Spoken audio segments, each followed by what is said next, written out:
Righto, I got a stupid plan.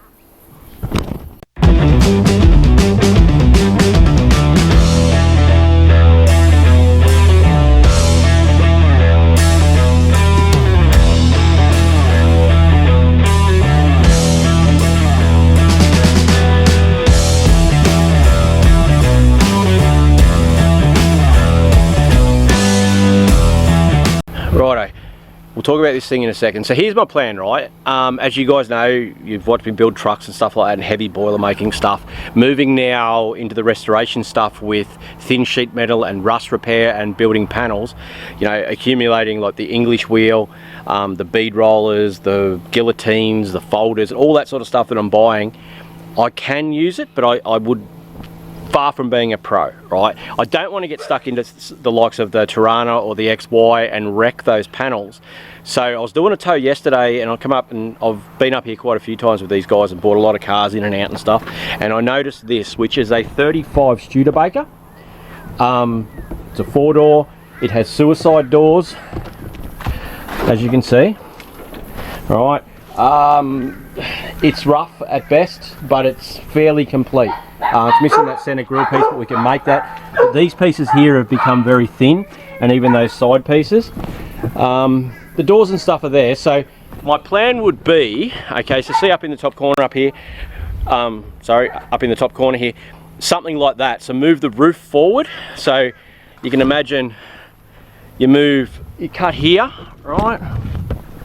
Cut this back section here, move it forward to here, chop the roof down a bit, maybe tilt the screen a touch, so you end up with a 2-door suicide door. So extend the door a touch, bring that across, and then you end up with your boot section because you've got this line that runs through here and up into here. Now, in saying this, you're going to start the hate in the comments because some of you are weirdos, right?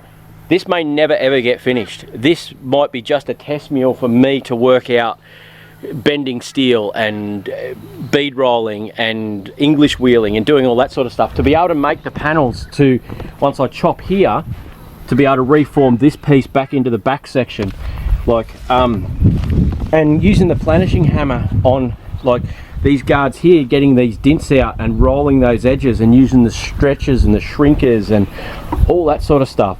What do you guys reckon? Well, I asked for your opinion, but at the same time I think this is going to happen. I saw it yesterday, talked myself into it, and then last night was looking at pictures and talked myself out of it. But then I spoke to Nicole this morning and she just goes, just go and buy it.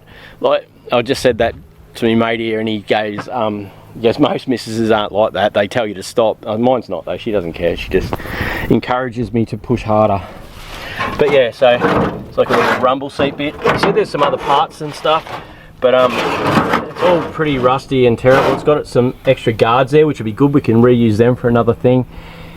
Inside the doors, there's not a lot of structure. I don't know. I'm pretty keen though. I reckon we can do that chop though, guys. We'd extend these rear guards further. Like, I'll put that picture back up again. So I'll sit this here like that, and up here, see what I mean? There's that other picture. Can you see that we might be able to get that to work across? Because we've got, see what I mean? The back line is sort of like that. Once you bring it down to here and bring that roof forward, the front is very long, and that's one thing that doesn't appeal to me too much. I'd prefer a rounder cab than the squarer one that we've got here, but beggars can't be choosers. For the money, yeah, we'll make a table, put it on it. There are some headlights, window surrounds, which is good. There's at least one there that I can copy to remake. And he said there were some other bits and pieces out the back that we might go and have a look at. So yeah, so that's the plan, guys. I'm gonna cut my teeth on this thing, go through, use my planishing hammer to get rid of, try and reform all this stuff. Well, there's the other ones inside. There's a lot there to cut and move and have a play with. It may never hit the road, so I'll say that again, it may never get finished, this thing, but it will be something where me and you, because I'll show you along the way what I'm forming and what I learn to start on this sheet metal adventure. So cool. Anyway, so that's her. What do you reckon?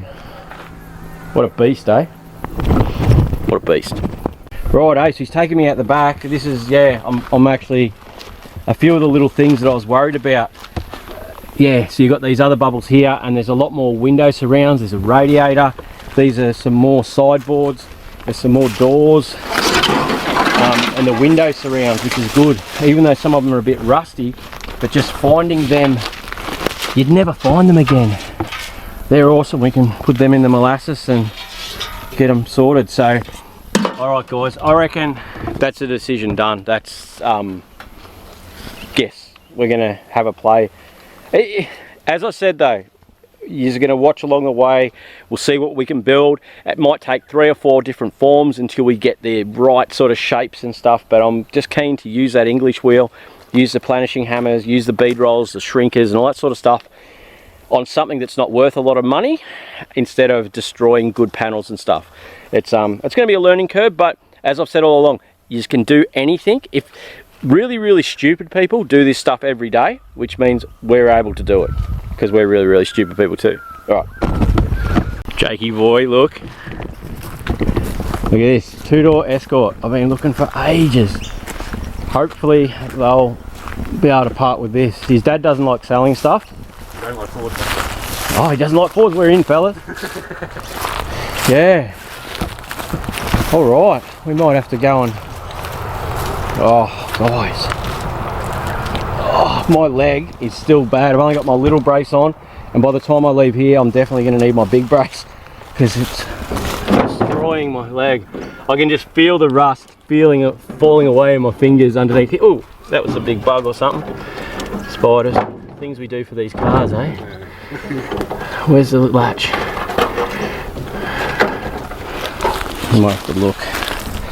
Alright, so it's got seats, which is great. It's got no dash. It's done the things. No motor box. No motor and box, okay. No motor and box. Alright, sweet. Yeah. Oh, guys, I'll be pretty keen. Looks like there's something else over here. Oh, the HJ pedal down. Let's go have a look, eh? Yeah, best day at work ever again. Mad Pano hidden away. I'll start with the Ford to get him happening, and we'll try on this stuff later, but I don't know, he's got a lot of parts and stuff in it, so obviously this is his storage bin. It was all complete and bloody Kelly got all started pulling apart for some reason. Yeah, we all have those moments. I honestly try, as these guys, it annoys these guys on YouTube, that I don't pull stuff apart straight away. Yep. I try to not pull it apart until I'm going to start the project. Yeah, that's it, yeah. But yeah, I can spot some more down here. We might have a look if we're allowed to. We're allowed to go down there, dude? Yeah, I don't think there's a lot down there. Let's go on. This'll This will annoy people. Like, it's got a Commodore motor in this thing. Like, you know, it doesn't. It's terrible, full of rubbish. Like, absolutely full of rubbish. Dashes out of it. No, it's not as inviting as I thought. But a 180, like, who does that? Oh, mate, who does that? Shit that he fucking done. Like, oh, yeah. Really? But yeah, there's a Falcon here that's pretty chopped up too. I don't know. His dad doesn't like to sell stuff, but there's a couple here that I wouldn't mind to try and sort of buy. This Falcon, not so much really, unless there's a few more parts hanging around, but I think it's a bit rusty and too far gone for me to do anything with, to be honest. But yeah, still, it's a cool jigger. Apparently that tonner's got a 308 in it. 308 4 speed. 308 4-speed, look out, eh? Alright, well, cool. Let's go back up the top. There are a couple of EH wagons here as well. But the pH level in the soil here is really high, so it does rust things a lot. But yeah, I'm hoping the Escort's in good shape. Anyway, let's go and spend some money. I think the odds of me getting these wagons are pretty slim. They are fairly rusty though. I had looked at them quite a few years ago. They've tried to protect them, but you know, it's just one of those things. It's very hard to get money together to do restoration jobs, and yeah, and sometimes they sit too long. Everything's left for me too around here. I know that feeling, dude. 5,000 jobs on the top of the go. And we've got this Commodore here too, which isn't too bad really. This, I was talking to him about it before, I won't express that right now, but wouldn't mind to find one of these in rough shape to, I've got an idea, a bit of a plan.